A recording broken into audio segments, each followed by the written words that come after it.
All right, welcome everyone to the January 25th meeting of the Local Agency Formation Commission. It is 5 p.m. and we are down at the Kern County Board of Supervisors chambers.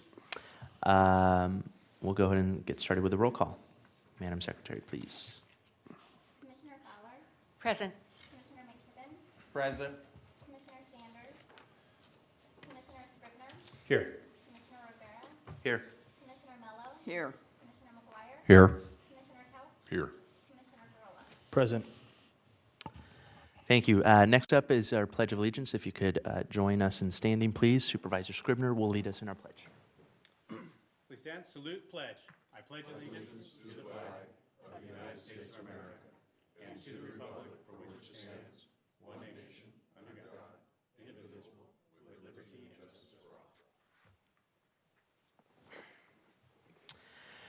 Thank you. Next item is the approval of the minutes of our December 7, 2016 meeting. If I could get a motion from someone who has reviewed those.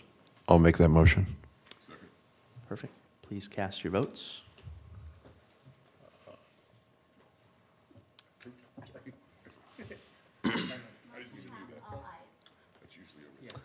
Thank you. Next item is public comments. This portion of the meeting is reserved for persons desiring to address the commission on any matter not on this agenda and over which the commission has jurisdiction. Speakers are limited to 2 minutes. Please state your name and address for the record before making your presentation. Does any member in the audience wish to make a presentation? Seeing none, we will move to item 5, public project reviews. Item 5A, Lamont Public Utilities District, Mr. Knox. Thank you, Mr. Chairman. We are looking today at Lamont Public Utilities District Annexation Number 29, proceeding number 1699. On August 19, 2016, the Lamont Public Utilities District submitted annexation number 29 to Kern LAFCo. This project proposal is to annex approximately 9.11 acres of mostly residential property to Lamont Public Utilities District to provide water services to 4 parcels. If this application seems familiar to you, it actually came to you in September of 16 as to provide water service outside their service area, but within their sphere of influence. And it was always their intent and our intent that they would come back and annex at a later time. And this is the later time. The reason for the request is they had a failing well. There is an indemnification agreement signed on this application. The environmental impact statement is a notice of exemption, which you should consider as part of your deliberation. There is no tax increase involved with this, but obviously there would be a water fee. No change in zoning. This is consistent with commission policies. There's no ag land conversion. This conforms to the assessor's parcels. There's no conflict with the county general plan, regional transportation plans, or specific plan. And there's no functional overlap. They have provided a municipal service review that shows that they have adequate water supply to meet the needs of this project. This process required by the Cortese-Knox-Hertzberg has been followed, including notices to affected agencies and any notices and publications required by law. Annexation to the district has 100% landowner consent. The district has requested notice, hearing, and protest hearing be waived. It is a recommendation of the executive officer to waive the notice, hearing, and protest hearing and approve this annexation. Thank you, Mr. Knox. With that, I'll open it up to the audience. Should any member of the public wish to make a comment on this particular item? Seeing none, I'll bring it back to the commission for consideration. Move approval. A second. Please cast your votes.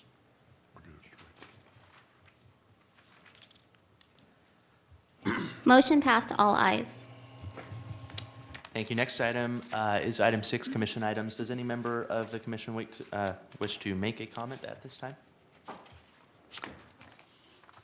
Seeing none, we'll move on to general business. Item 7A is approval of claims list number 17-01, which does require a vote.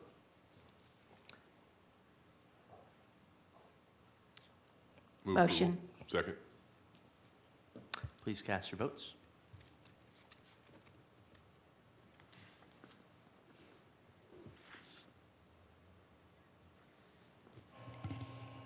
Motion passed, all ayes. Next item is 7B, confirmation of chair and appointment of vice chair, otherwise known as my retirement from my brief stint as your chairman. It's truly been an honor, and I appreciate everyone's hard work and the staff's hard work over the course of 2016. Is there a presentation associated with this? Sure. Mr. Knox? Sure. It's all yours. Thank you, Chairman, for your service. Very much appreciate it. At the first meeting of every year, there is a change in the leadership of the commission. The LAFCo policies and procedures require that the commission confirm the chair and elect a new vice chair. According to the procedures, the vice chair will become chair. Commissioner Scrivener, with your confirmation, will be chair for the 2017. There is not a set policy on the election of the vice chair. Commission has historically rotated who will serve in leadership between the county, the cities, special districts, and public members. This will lead to the public member being next in line, but you have the option to nominate and elect whoever you choose. With that, let's open up for Okay. Nominations. If I could open it up for nominations from the commission? I'll move Supervisor, or Commissioner Scrivener as chair. Thank you. We have a nomination for chair. I'll second that nomination. We have a second for that nomination. I don't have a nomination for, Who are, may I ask a question? it's It's Barbara Barbara. and Ginger, right? correct. just those two? Okay. Yeah.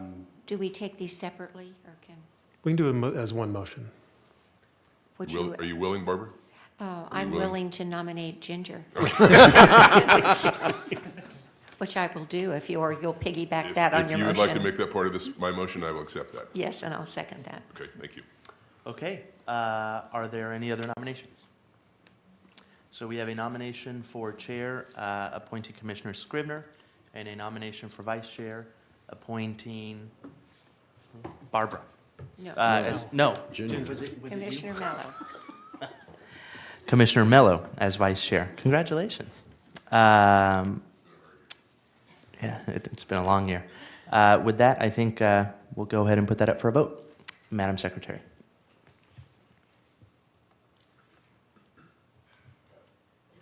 Motion passed, all ayes. Okay. I feel it's appropriate for me to move and have our chair. No? Okay, No. fine. No, sorry, Willie. Keep going. Well, keep going then. That takes too much time.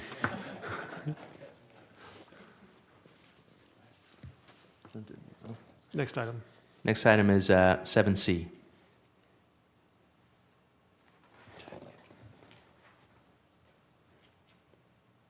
That's to me. Mr. Okay. Knox. City of Bakersfield, as the applicant has requested an extension of 90 days to complete annexation of Stockdale number 17. All applications submitted must be completed within 1 year to ensure that information in the application does not go stale. My understanding is the applicant is that the annexation is of a single property, and the owner of the property has some issues that need to be resolved before moving forward. With this extension, the applicant is aware that I may ask for an updated information and before completing this application. So it's my recommendation to extend the application for additional 90 days.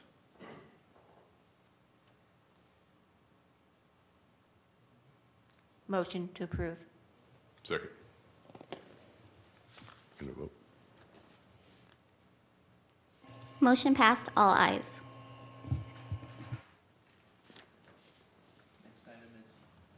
Next item is 7D, election of special district alternate.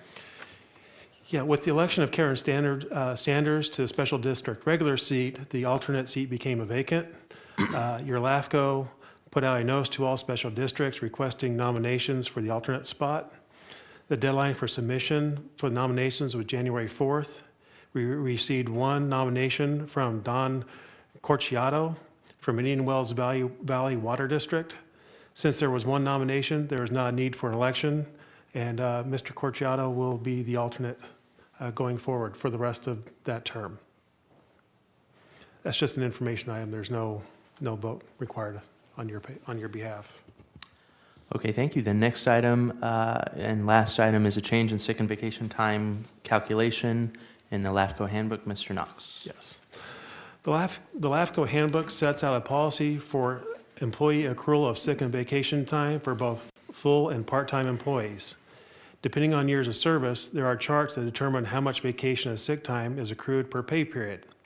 The policy assumes full-time employees will always show 80 hours on their timesheet, made up of the time worked and possible sick and vacation time used. But there are circumstances where this is not always the case.